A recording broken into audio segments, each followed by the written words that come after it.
What exactly is Healthspan, and why does it matter more than ever?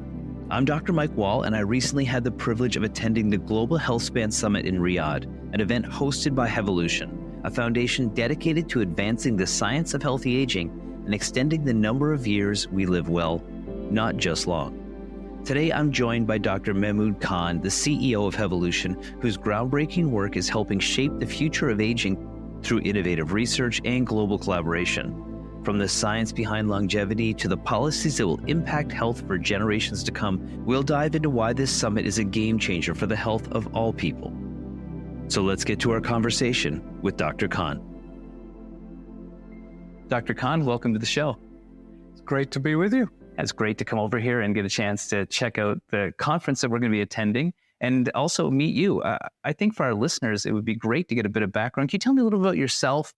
I'm an endocrinologist originally by training. I've had 4 phases of my career. Let's put the academic endocrinologist, Mayo Clinic.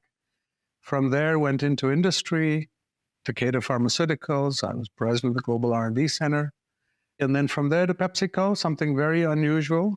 And was at PepsiCo for 14 years as vice chairman of the corporation, chief scientist, and then went to a biotech company at its very early stages. And now for the last almost 5 years at founding CEO of Hevolution.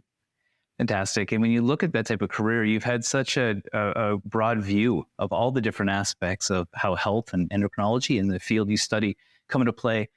What was the motivation to start Hevolution? Like essentially, was it to give back this knowledge you've gained?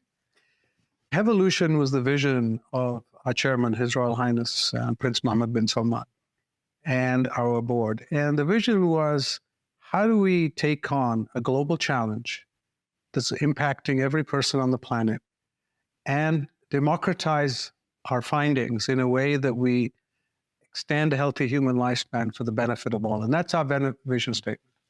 That's been the motivator. It isn't just the fact that we want to think about people living longer. Most people I talk to don't want to live longer. They want to live healthy as long as possible. And we don't want to do this, at least certainly from Hevolution's perspective, for a few uber wealthy people. And so the fact that right from the start, our vision statement said, for the benefit of all, it was really touching of that. Regardless of your socioeconomic status, your beliefs, your location, it's a fundamental human right that if we're going to be living our lives, we live healthy. How can we help in that? And that's really what Hevolution's about. That's fantastic. When you look at actually health concerns, they quite often disproportionately affect people of lower socioeconomic status. It's the people that have the resources that can tend to fend off some of these conditions. So that's really rewarding to hear about that. You guys are trying to expand the health span of individuals and, probably in some part improve the longevity. What makes your approach different than, say, other organizations? I think we're different from 2 or 3 perspectives. One, clearly, is the fact that under one umbrella, one organization, I have a team that's funding the science of neuroscience, aging biology around the world. And we're the second largest funder of neuroscience in the world today. So not only scale, but we focus, but under the same organization, we recognize that funding science is critical, but to bring that science into the end consumer, whether it's the provider or the recipient, you need to democratize it using the private sector. And so we have a venture capital team that funds the investments behind companies that can take this technology and progress it. And ultimately, we're thinking not only of that, but the enablers. For example, one of the first things we launched was an initiative around the bioethics of this field. What should we be thinking about as to what are the ethical issues and how do we hold ourselves accountable to our mission? And so recruiting someone like Professor Arthur Kaplan to chair that was a key part of that. That's what makes us different. We started with the bioethics, not with the investment. And finally, we're thinking about how do we bring different stakeholders. Our ultimate goal is we're a convener of the best minds, best ideas. And our Healthspan Summit this week is very much about that.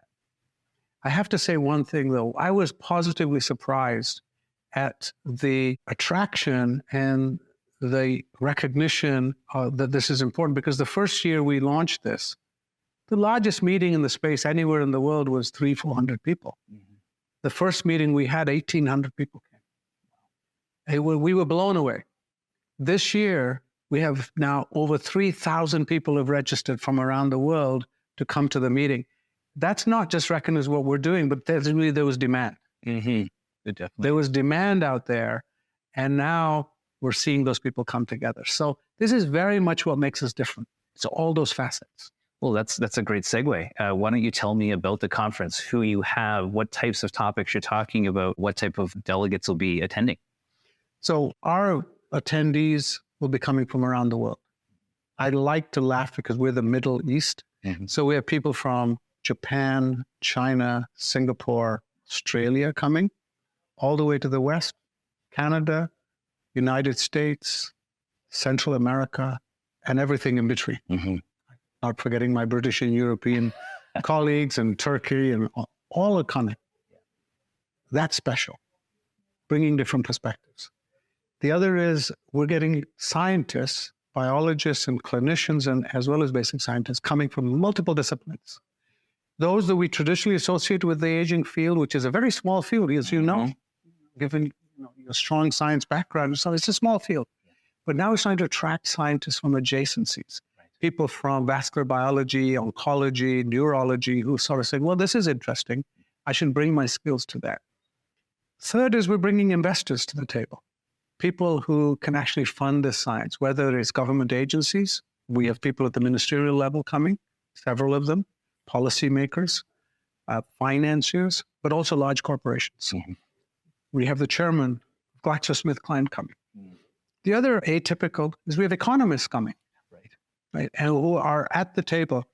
There isn't a meeting in the world that brings all those disciplines not only together, but actually debating live. Mm. And I think the most important purpose is the sidebar conversations. We've created lots of space where those convenings can happen. We saw that in the past. This isn't just the big announcements. It's the fact that those discussions happened, which spark new ideas. I actually think that's a brilliant setup. The fact that there are these panels with this mix of people up there, all sharing ideas around the same concept, but seeing it from different perspectives. It's always important to be enlightened by somebody else if you're an expert, because we tend to sometimes stay in our little silos. I also think that it's important that it's located here in Riyadh, in Saudi Arabia. Why is the location so important? Well, first of all, this is the headquarters of Hevolution. Mm-hmm. And when we think about international, global life sciences organizations, we tend to not look to the Middle East to have the second largest funder, investor, and research supporter in the world being right here. So we're very proud of the fact that it's being held in Riyadh, which is where our headquarters are. The second is we are the convening sort of geographic location where people come from east and west and come together.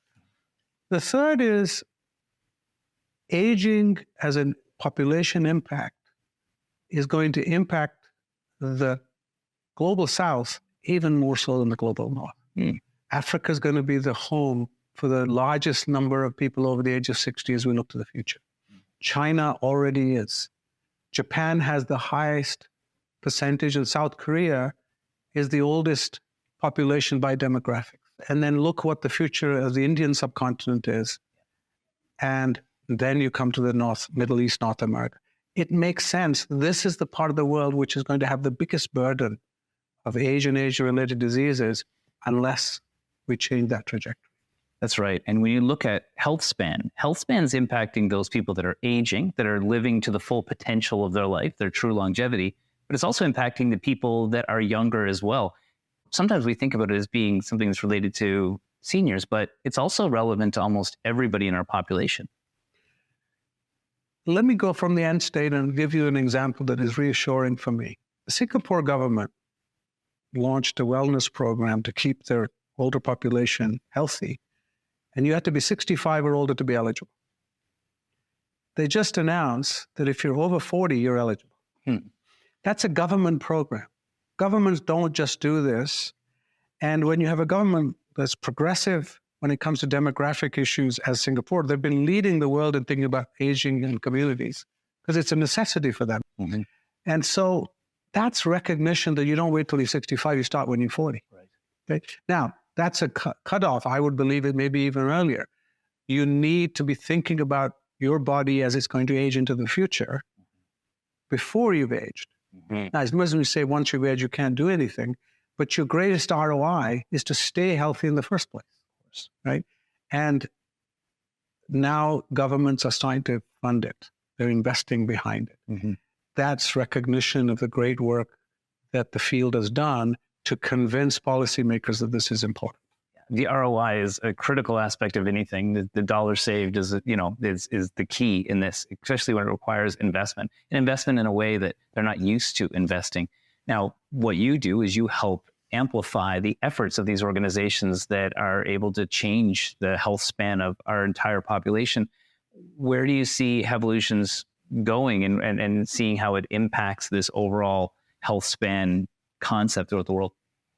We come at it, if I think about the value chain of healthcare, which, you've touched multiple areas of it in your own career, it starts, surprisingly to many, but not to people like yourself, who are right in the middle of it, it actually starts with public awareness. It doesn't start with science. Mm-hmm. It's public awareness and the recognition that A, this is important, and B, they need to tell their policymakers and leaders that they need to prioritize this. And I think that will only happen. The old saying, if you want to change how people act, you have to change the way they think. Mm-hmm. That's where it starts. Once that happens, a domino effect starts the process. The next, of course, there is, how do we invest behind the science, the breakthroughs? But that's not sufficient. You and I have done plenty of science.